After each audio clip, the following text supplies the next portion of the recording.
Estamos novamente no programa Asaprev em Foco, hoje com uma entrevista muito interessante, uma história de vida belíssima do senhor Euclides Colombo, que ele é escritor e professor.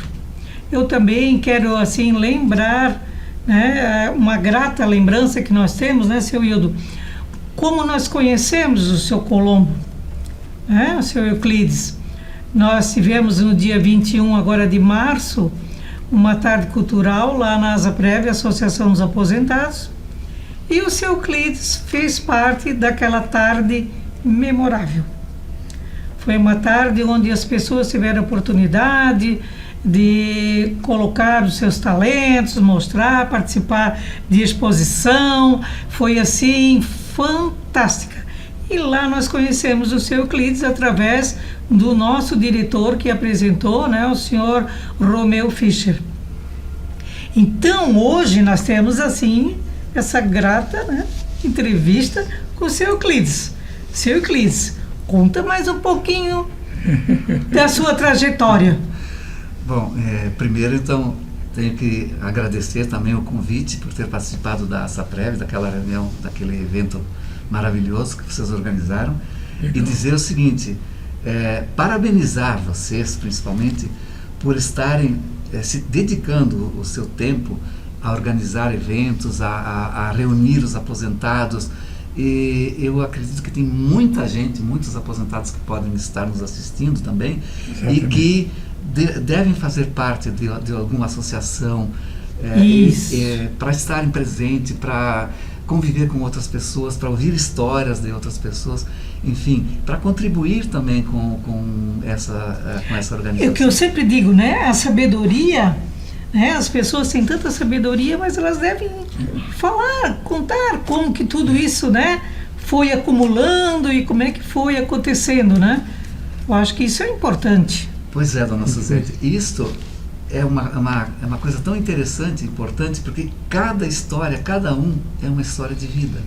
Às vezes a gente pensa que, não tem nada para contar, mas se a gente for resgatar o nosso passado, o que a gente fez, as dificuldades, as superações, o que a gente encontrou pela vida, cada um tem uma história maravilhosa, porque é a sua história. Isso. Interessante é isso, então, permite eu... Claro.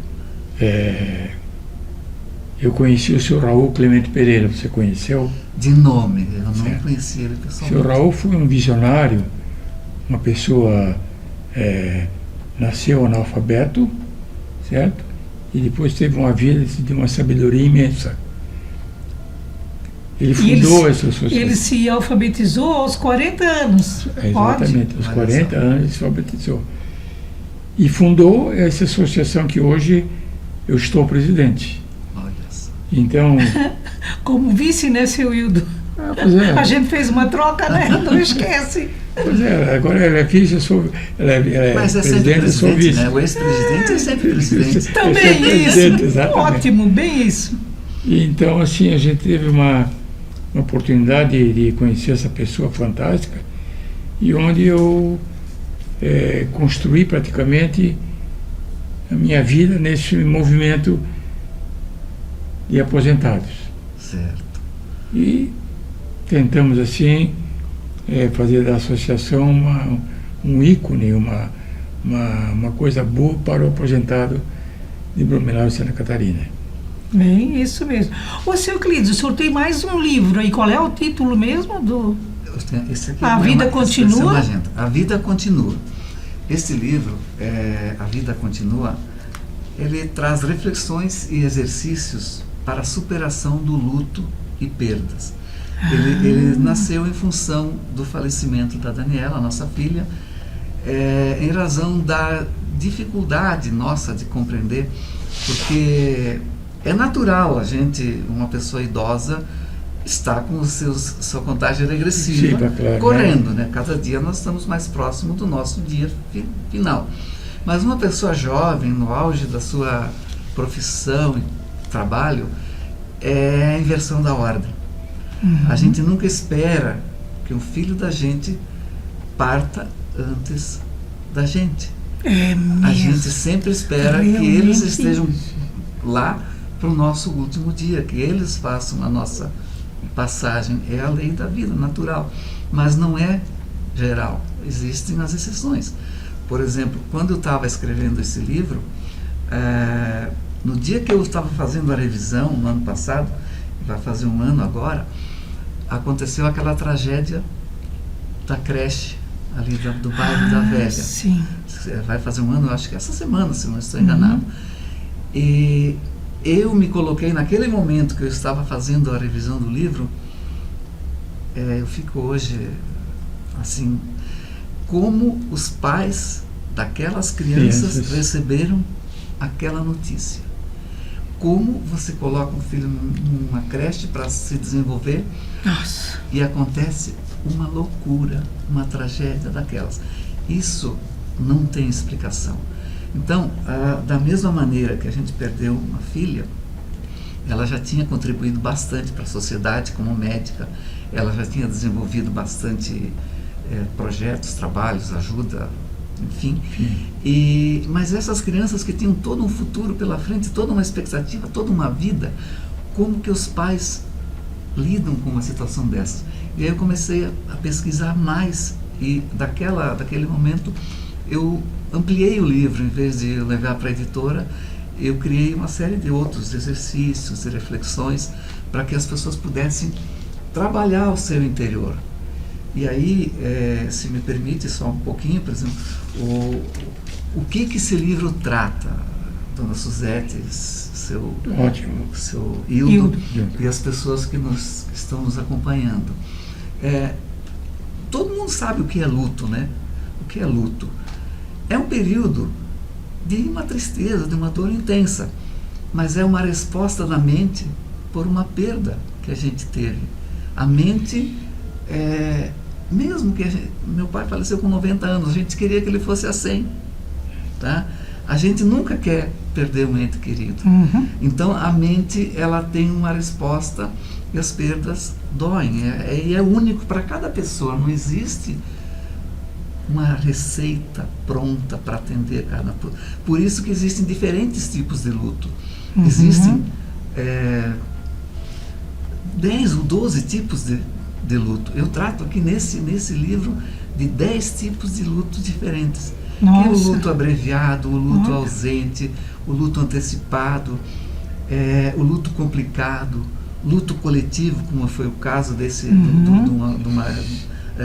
acontece uma tragédia, cai um edifício, um incêndio, gera um luto, um acidente, gera um luto coletivo. O luto inibido, em que a pessoa não demonstra, mas ela está sofrendo internamente muito, porque ela não quer demonstrar que está passando por uma dificuldade. Tem um luto exagerado, aquela pessoa que agora eu vou morrer também, se exagera nas suas...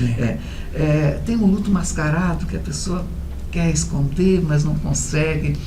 E tem um luto cumulativo, que às vezes acontece 2 ou 3 pessoas num acidente, numa família também. Ele é coletivo, mas ele é cumulativo, porque várias pessoas numa mesma família estão sofrendo ao mesmo tempo. Então, esse capítulo trata para a gente entender do que eu estou sofrendo, qual é o tipo de luto que está me afetando, né? Aí, na sequência, a gente precisa aprender a lidar com o luto, porque é uma realidade. Certíssimo, imutável, né? Certíssimo. E aí não adianta a gente negar ou se isolar, se esconder. Tem que cuidar da mente, dos pensamentos, tem que cuidar de não cair em substâncias, drogas, álcool, que exagerar. Então, como lidar com essa situação? E aí surgem as reações que a gente vai trabalhar, que são reações normais, que são típicas, como arrependimentos, por exemplo. O que eu deixei de fazer para aquela pessoa, para aquele meu familiar, e que agora eu estou arrependido de fazer? Isso. Surge isso também, né? Desmotivação. Bom, agora não tenho mais razão. Ansiedade, depressão.